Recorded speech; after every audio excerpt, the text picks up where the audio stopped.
This is, okay, cool. Yeah, so as Trip said, this is, this talk is more for me than it is for you guys. This is a personal thing. My brother is severely intellectually disabled. He has cerebral palsy and epilepsy and is autistic.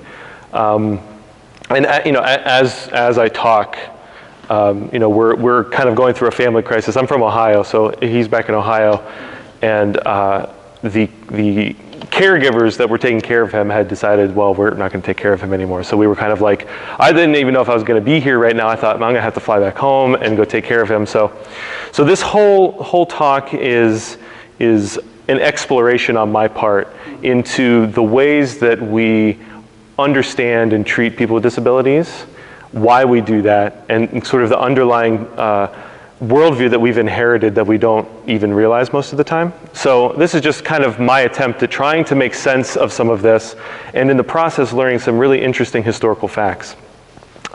So that's kind of where I want to start, just to give you a very quick, brief survey of some of the more influential perspectives on disabilities, people with disabilities in the last like 2,000 plus years. So I'm just going to go really briefly through this and then get on, just to give you sort of a frame kind of where we're working in here.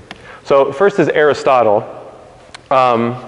And this is what Aristotle said, which is that he thinks that all children born with deformities should just be let die.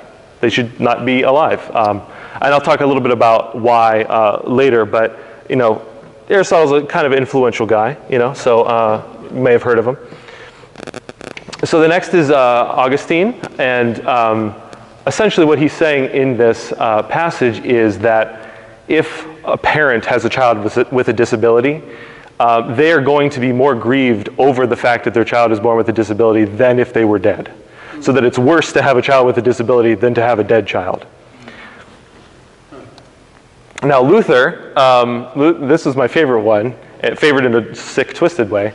There was a boy, 12-year-old boy, who, according to Luther, only ate and shit all day. That's all he did. He didn't do anything else. He ate, like he said, as much as 4 farmers did. And he thought that this boy should be suffocated. Why? Because he's a mass of flesh without a soul. And in fact, it's the devil that is his soul. So we should kill him. So we're going to go forward several hundred years. This was from a court case, Buck v. Bell, in 1927 in the U.S., state of Virginia, versus this girl, this woman.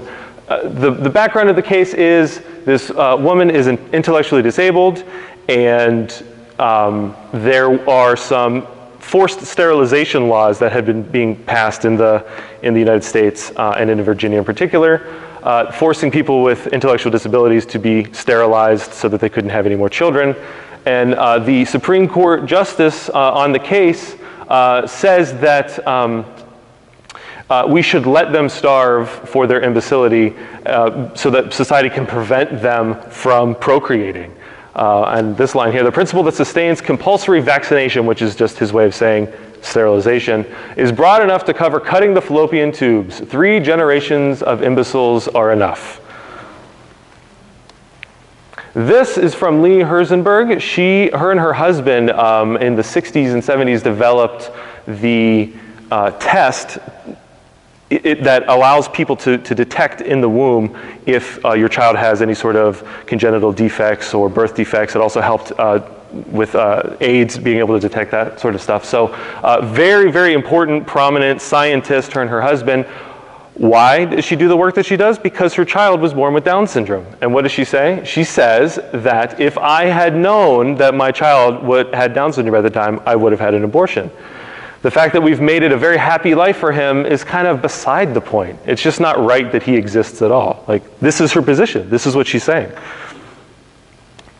And then, I'm not going to read all of this, but you can read some of this if while I'm talking, but this is from an article in a very prestigious medical journal published 3 years ago, about what they call after-birth abortions. They're suggesting that children born with Down syndrome or intellectual disabilities or deformities should be euthanized after birth if the reason that if they would have been aborted but you kind of missed it, you missed the test or something like that, and then they're born and then you discover it, well then that's grounds, you should be able to do that. Some of their logic is hilarious though, listen to this. It might be maintained that even allowing for the more optimistic assessments of the potential of Down syndrome children, this potential cannot be said to be equal to that of a normal child. But in fact, people with Down syndrome, as well as people afflicted by many other severe disabilities, are often reported to be happy. They can't make sense of that. Like, well, you know what? Some of these people are still happy. I don't understand that. Nevertheless, it's going to be an unbearable burden to the family and to society. Therefore, we should euthanize them. Okay. So that's a lot of information, that's a long time scope, and I do this to sort of frame what I'm going to say because a lot obviously has changed since Aristotle to now, but strangely, we've sort of ended up where we've started, and I'll explain that in a minute, but the rest of the talk I want to look at three important moments in the past 200 years, specifically in American history. Amos Young calls these 3 moments institutionalization, the period of socio-medical control, and deinstitutionalization, and I'll talk about that in a minute. But I think that these periods really help to explain and frame sort of how we've come from Aristotle's view full circle to this view. Okay, so it's important to kind of step back a second and go back to Aristotle, I think. Now, in the ancient world, pre-modern times for Greeks and Romans, people with disabilities, children born with deformities, etc., had no value because they didn't serve a purpose in society. They couldn't benefit the city in any way, and they were a drain on resources. Therefore, we're going to expose them to the elements, which is just a nice way of saying we're going to like leave them in the woods to die. Like that's what they did. But there was another reason why they did this. This is Charles Taylor talking about the enchanted world. So it's in the pre-modern world, the ancient world, you know, it was an enchanted world of spirits, good and bad. So we were able to be affected by the spiritual forces. They were able to possess us in a sense. So not only did we live in an enchanted world, but those forces sort of could live in us in a sense. So that not only were people with disabilities not benefiting the city, but they were often thought to be possessed by evil spirits. So killing them was not just a way of protecting resources, food, and all that stuff, but of protecting the city from these sort of evil forces. I'll talk about this in a second, but slowly, the process starts to unravel. So we begin a process of disenchantment, so that all of the thoughts and feelings and meanings that were out there sort of in the world and could affect us are now placed solely in the mind, so that we are separate and distinct from the world, which is outside of us, right? This is kind of the inheritance of this. This is a long process, but this is the world we live in now, or how we view the world. So along with this process of disenchantment, the forces of sin and evil, which were out there and have like inhabited us, are now internalized in a different way. So it's not that they are possessing us and we need to get rid of them, but it's now that we are sick or we are ill, so that evil and sin have become internalized and then medicalized into a sickness or an illness. So, and that's where this picture comes in. This is called the stone of folly, or the stone of madness. It was believed that you had something in your head that made you crazy or made you intellectually disabled. And so what do you got to do? Well, that's where the problem is now, right? It's in you. There's something medically wrong with you. Well, we're going to dig it out. And just look at this guy's grin. He's so happy to be digging this thing out of this other guy's forehead. Very bizarre. Very bizarre. So now back to what I mentioned earlier, the first important moment, institutionalization. So with the rise of sort of new medicine and medical technology in Europe and America in 18th, 19th centuries, hospitals really started to boom. You know, there's a big surge in sort of hospitals and asylums and institutions and stuff like that. At best, they were a place where sick people could go to get better. At worst, they were just holding grounds for people who were insane or disabled and you didn't know what else to do with them. There was a guy who was the pioneer of special education who started a movement that really believed that people with disabilities, intellectual disabilities, were different from people who were mentally ill. He made a distinction there, but he went further than that. It's not just they're different than people who are mentally ill, but that they can be changed, they can be taught, they can be educated. We just need to reform them and turn them into better people, and they can function in society again. So institutions were built around that sort of, pity for this person who couldn't function. We're going to put them in an institution, we're going to teach them, and they're going to be good citizens again, and they're going to be good people again. Okay, but it doesn't work out this way. It doesn't work out the way that they hoped. Now that we have disenchanted the world and sort of internalized sickness and disability, it kind of makes sense why institutions come into being. It also makes sense why the drive to educate and reform people with intellectual disabilities makes sense, right? If the problem is internal, we can cure you. We can make you better. This was the belief at the time. So through disenchantment and the despiritualization of disability and the medicalization of sin and evil, we get the rise of institutions. Once we realize, wow, you know what? It's not going to work. We can't actually reform these people. Some of these people we can't cure them the way we hoped. Now we've entered in the period of socio-medical control. So talking a minute again about disenchantment, a byproduct of that, a side effect of that, is what Charles Taylor calls excarnation. And the best way to think of that is in opposition to incarnation. We all know what incarnation means. Excarnation is the opposite of that. So it's through the process of excarnation that reason and rationality become elevated, and the body begins to lose significance. So through disenchantment and excarnation kind of put together, we are simultaneously sort of pushed inward and outward at the same time. So inward in that our minds now become the only way that we access the world, and then out as in our bodies no longer have any significance anymore, and we're cut off from our sort of gut responses and reactions and emotional embodied feelings. So in essence, by denying the body in that way, we're disenchanting the body. And it's through excarnation that our bodies become disenchanted.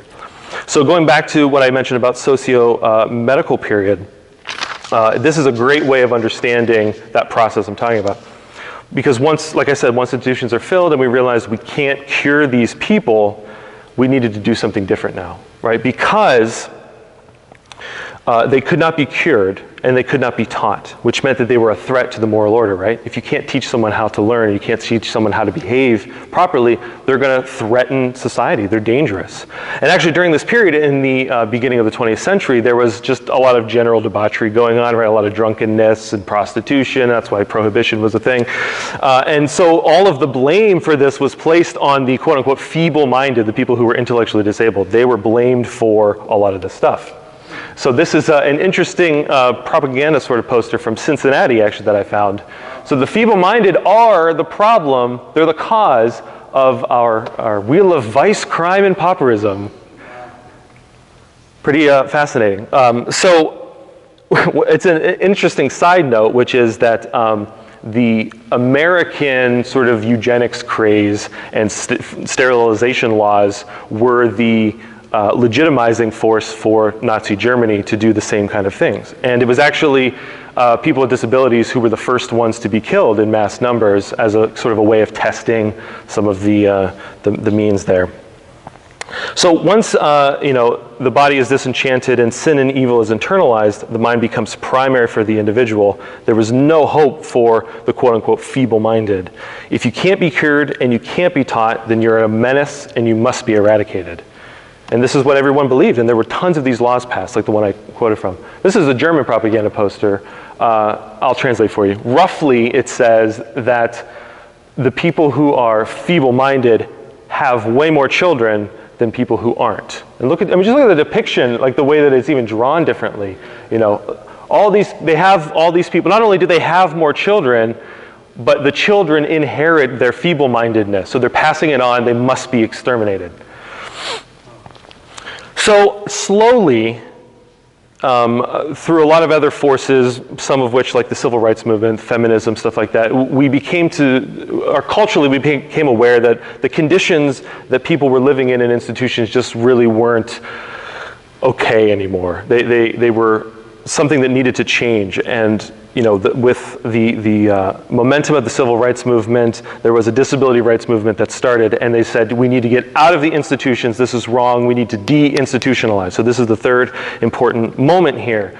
And that's exactly what started to happen. A lot of these institutions started to shut down, and the idea was to get people into the community, not isolated from the community. But there was a little bit of a problem, though, because people in these institutions sort of got dependent on that way of life. They didn't know anything else. So now you put them in the community, they don't know what to do. Not only that, but the community doesn't know what to do. It's kind of like when soldiers come back from combat. Like, soldiers only know how to be soldiers now, and the community doesn't know how to, like, what do you do? I mean, it's hard for soldiers to get jobs sometimes. There's a lot of stigma around that. It's the same exact thing.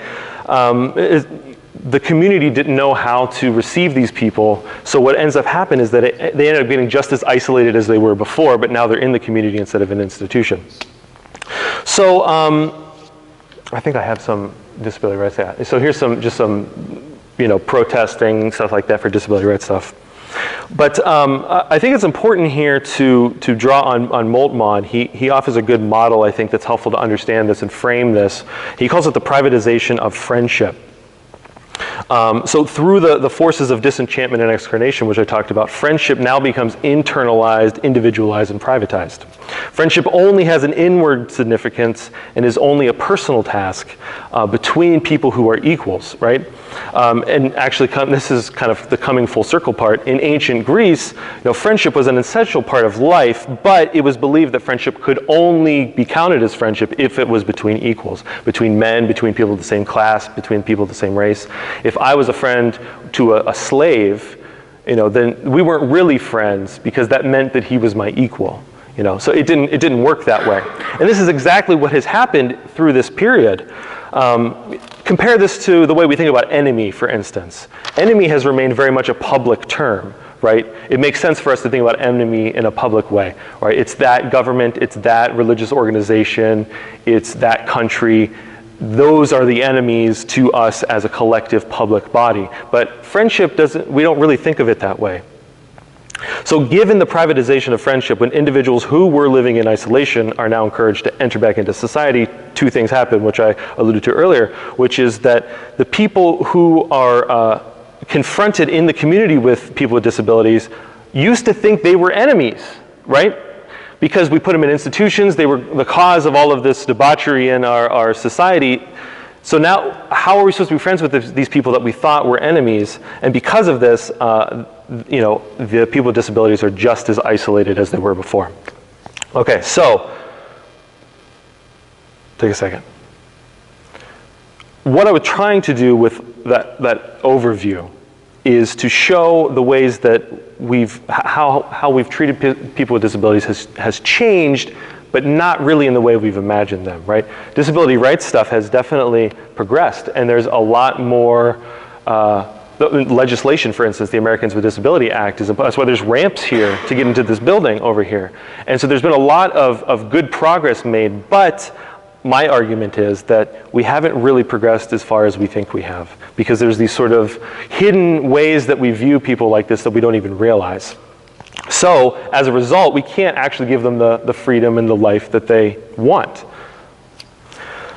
So, like I said, this is something very personal for me, and this is something I've been thinking a lot about, trying to make sense of, because when I want to work with people with disabilities and try to get them integrated into their community, this is the sort of stuff I'm coming up against. This is the reality. This is how I've been taught to believe, even though my brother is disabled. It's not like somehow I've been immune to that. I've picked it up through all these different channels. So some things that I've come across through this course I think are really helpful at this point, and I'm almost finished, so there's just a couple more things I want to say. We talked about friendship. Moltmann brought it up, the privatization of friendship. This is his sort of definition of friendship. It's not an ideal, a purpose, or a law, but a promise, a loyalty, fidelity, and openness to one another. Friendship is a human relationship which springs from freedom, and it exists in mutual freedom and preserves that freedom. So friendship is the concrete concept of freedom for Moltmann. And the first priority for Moltmann is to make friendship public again, to deprivatize it and make it a public thing. And I think that this is an important description because it's in opposition to the way that we've come to understand friendship, which is very much the ancient way, is just among equals, right? He says that friendship cannot be lived in the inner circle of one equals, but only in open affection and public respect for other people. Now, as good as this sounds, I think that there can be some problems with this if you just take it at face value. I think there's another important element we need to talk about. This is the parable of the Good Samaritan. I'm not going to read it. If you guys are all pastors, I'm sure you know it very, very well. I wasn't sure who was going to be here, so I put it up there just in case. And I think that Charles Taylor talks about this and has a really, I think, important way of understanding this that I think completes Moltmann's statement about friendship. And that is that the Samaritan is wounded by the wounded man and moved to act. And so inaugurates a new relationship of friendship, love, charity with this person. And it cuts across the boundaries of what was allowed. This person is outside of what is acceptable. I'm crossing that boundary as a free act of my own person, And interesting, he points out that in the New Testament, the word for pity has to do with your guts and your bowels. Like, that's where the response comes from. When I feel pity for someone, when the Good Samaritan felt pity for this man, he was moved deep inside his bowels, his guts, his flesh. That's what motivated him. And I think that that's the important component we need to add to Moltmann's idea of friendship. So that in the Good Samaritan parable, what you have is a free act of public friendship, responding from our guts, our bowels, the very depth of our fleshly being, to the body, the flesh of another. So public friendship, then, is a reversal of excarnation. It's a way of fully inhabiting our bodies and responding to others in their body. So I would argue that it's only through this reversal of excarnation that friendship can become public, and that people with disabilities receive the dignity and freedom and desire and love that they deserve and demand. I would also like to suggest that the Good Samaritan must be willing to enter in and respond from our guts, from our bodies. And I think that that's something that I'm not familiar with or comfortable with doing, and I think if more people were a little bit more embodied in the way that they understand themselves and others, maybe we could make some of these things actually a reality. So I want to leave you with one last quote, and this is by Jean Vanier. I once visited a psychiatric hospital that was a kind of warehouse of human misery. Hundreds of children with severe disabilities were lying neglected on their cots. There was a deadly silence. Not one of them was crying. When they realized that nobody cares, that nobody will answer them, children no longer cry. It takes too much energy. We cry out only when there is hope that someone may hear us. And the only thing I would add is maybe somebody may touch us, embrace us, and hold us. So thank you very much.